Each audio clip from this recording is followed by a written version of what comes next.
Жұмыссыздықтан қалып жатсаңыздар, үкімет өзінің әлеуметтік көмек ретінде қаржылай көмек беріп жатыр. Қандай нақты жаңағы қолдау түрлерін пайдалана алады? Бизнес бастаймын деген әйелдерге, үйде отырған әйелдерге мемлекет тарапынан қолдау бар. Қателіктері қандай? Ақшаны аламыз да өз қалтамызға салып аламыз деген болар. Бүгінгі таңда енді кәсіп ашу бұрынға қарағанда жеңілдеді ме, әлде қиындап жатыр ма? Сол үшін біздер бармыз. Жалғыз басты ана өзінің аптекасын ашып отыр. Нәтижелеріміз бар. Қайырлы кеш, құрметті көрермен. Шағын үзілістен соң Арукаш жобасы өз жалғасын табуда. Жаңа студияда бүгінгі қадірлі қонағымызбен бірге әйелдердің қаржылық сауаты, кәсіпкерлік, мемлекеттік қолдау және де бизнесті дамыту жолдары туралы тақырыбында сөз қозғайтын боламыз. Және де бүгінгі біздің алғашқы қонағымыз консалтинг компаниясының жетекшісі, гранттар, мемлекеттік қолдау бағдарламалары және бухгалтерлік сүйемелдеу бойынша сарапшы және аула жары әйелдері қауымдастығының бірлестігінің төрағасы Зайнап ханыммен бірге әңгімемізді өрбітетін боламыз. Зайнап ханым, қош келдіңіз. Қош келдік, Ардақ. Жалпы осы 2026 жылдың алғашқы жарты жылдығында кәсіпкерлер үшін ең маңызды қандай өзгерістер болды, осы жөнінде тоқталып өтсек, және де осы салық саласында кәсіпкерлерге әсер ететін қандай да бір өзгерістерге назар аудару керек пе? Қазір бизнес бастаймын деген әйелдерге, үйде отырған әйелдерге мемлекет тарапынан қолдау бар. Ол бірінші жаңағы қаржылай грант дейміз. Қаржылай грант, яғни 400 МРП гранты, 5 миллион гранты, 10 миллион гранты, 20 миллион грантына шейін бар. Бұның өзінің шарттары бар. Жақсы бизнес идеяңыз болса, жай ғана бизнес идеямыз, инновациялық бағытта бизнес идеяңыз болса, сіз әрине бұл грантқа қатыса аласыз.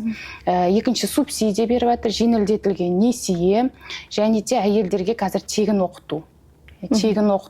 Сондай-ақ жұмыссыздықтан қалып жатсаңыздар, үкімет өзінің әлеуметтік көмек ретінде қаржылай көмек беріп жатыр.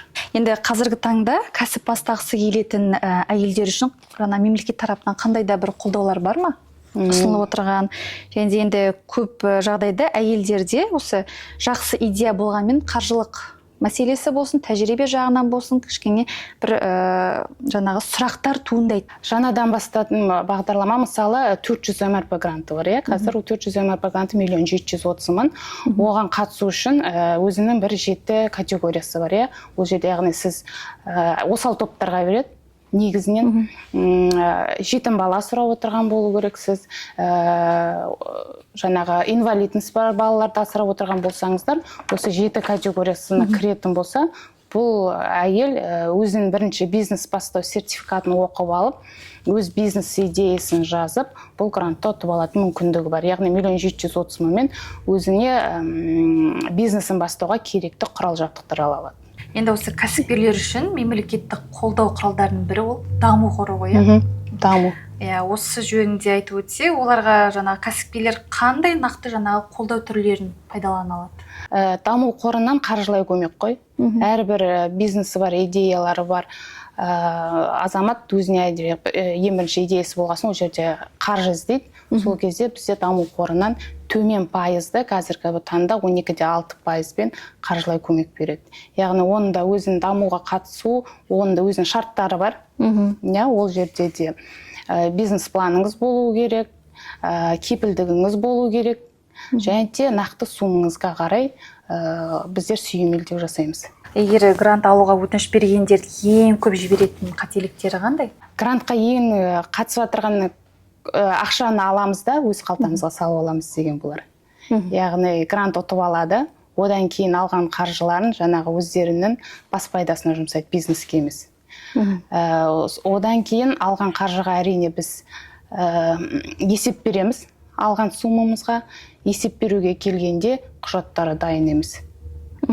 Сондықтан бұл кезде дайын болмаған құжат кезінде ақшаны қайтаруға тура келеді. Бірнесе енді алғаш рет кәсіп бастағысы келетін әйелдер болады ғой, өздерінің бизнестерін бастағысы келеді, бірақ құжат жағына келгенде сәл-пәл кішкене бір қиындық болады оларға деген. Не себепті деп ойлайсыз? Сол үшін біздер бармыз деп ойлаймын. Өйткені кеңес алуға, сүйемелдеуге, жол беруге, сол үшін консалтинговый компания ашып отырық.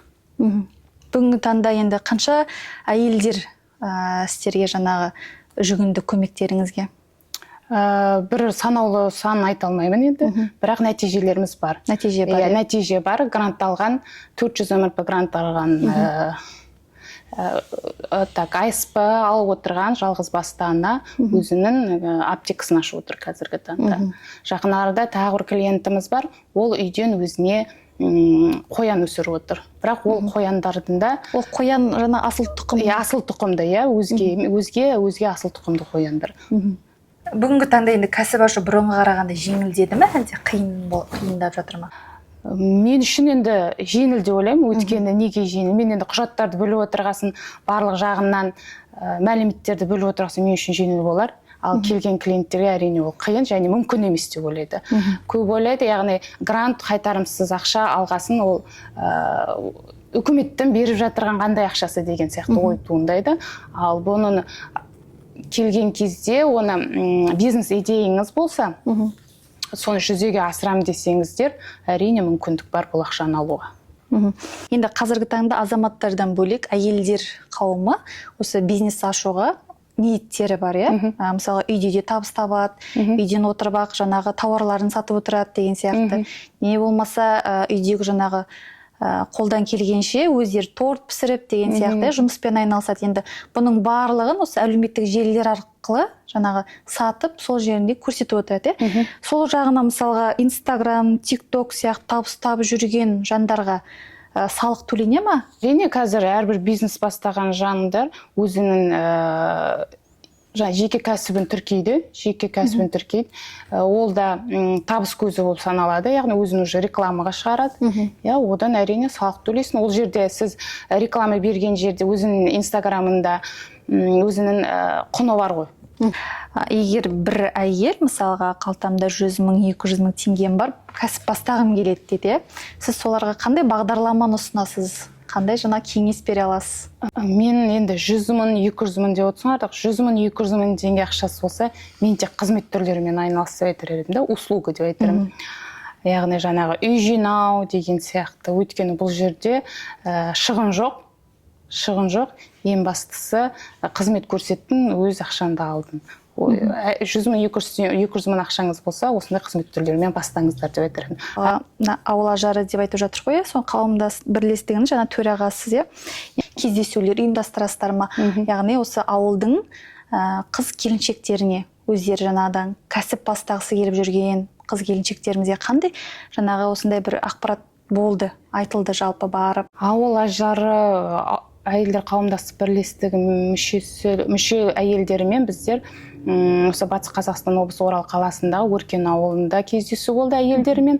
Одан кейін көшім ауылында кездесу болды қарапайым халық әйелдерімен.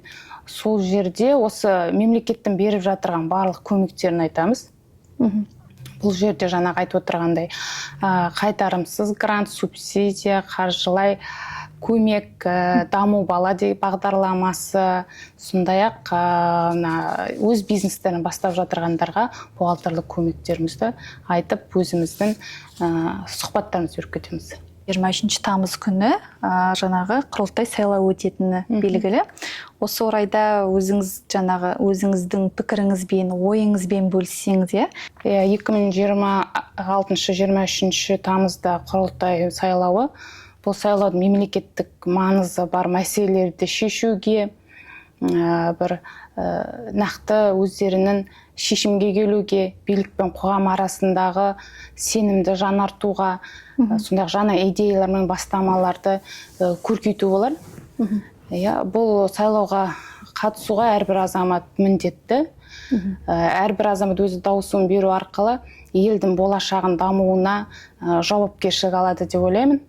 Яғни әрбір дауыс беруші өз өміріне, сондай-ақ мемлекеттің болашағына қабылдайтын депутаттарымызға тікелей әсер етеді деп ойлаймын. Зайнап ханым, сізге алғысымызды білдіреміз. Сіздің азаматтарға және де осы кәсіп бастап жүрген, енді жаңа бастап жатырған әйелдерге бағыт-бағдар беретініне сенімдіміз. Құрметті көрермен, егер сізде кәсіп ашуға ниет болса, мүмкіндіктерді зерттеп, білім алудан және де алғашқы қадам жасаудан қорықпаңыздар. Қаржылық сауаттылық бизнестің негізгі тұрақты кепілі. Сіздермен бірге болған Арукас жобасы келесі шығарылымда кездескенше.